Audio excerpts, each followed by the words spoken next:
তুমি ওর আমার হাতুড়িকে চাঁদু বড় ওই হাতুড়িটা নিয়ে আমি ওর মাথায় এরম এদিক ওদিক করে মারবা। হ্যাঁ, যে ওর চোখ হয়ে যাবে ফুলকড়ি। চোখ হয়ে যাবে কি? ফুলকড়ি। ফরকড়িং হয়ে যাবে? হ্যাঁ। তারপর? ওই ফুলকড়ি হয়ে গিয়ে হ্যাঁ, তারপর ওর চোখে আমি মারবো। চোখে মারবি? হ্যাঁ। তারপর? মেরে একদম গোল গোল ঘুরিয়ে ঘুরিয়ে ঘুরিয়ে ঘুরিয়ে ঘুরিয়ে একদম কাছে উঠিয়ে দেবো। भाई साहब कुछ ज्यादा नहीं हो गया ये? मतलब कुछ গাছে উঠে দিবি? হ্যাঁ। না, গাছে উঠে গেলে তো আম খেয়ে নেবে, আম গাছ তো এগুলো। আম কি করে খাবে? এই তো আম হবে তো কদিন পরে। কদিন পরে তো হবে। তো ये बड़ी अच्छी बात कही आप। সেই তো তো এতক্ষণ আলু খেলো, এবার আম খেয়ে নেবে তো।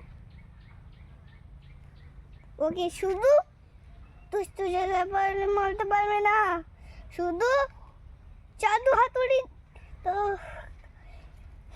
জাদু দড়ি আমার পাশে ওইখানেই মারতে হবে। ওকে ওইভাবেই মারতে হবে? হ্যাঁ। তারপর? জাদু দুনিয়ামেই মারতে হবে। তারপরে? দুষ্টি বাজা হয়েছে। দুষ্টু কিভাবে হয়েছে?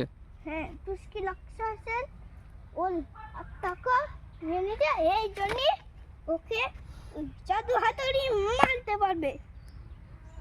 তাই? হ্যাঁ।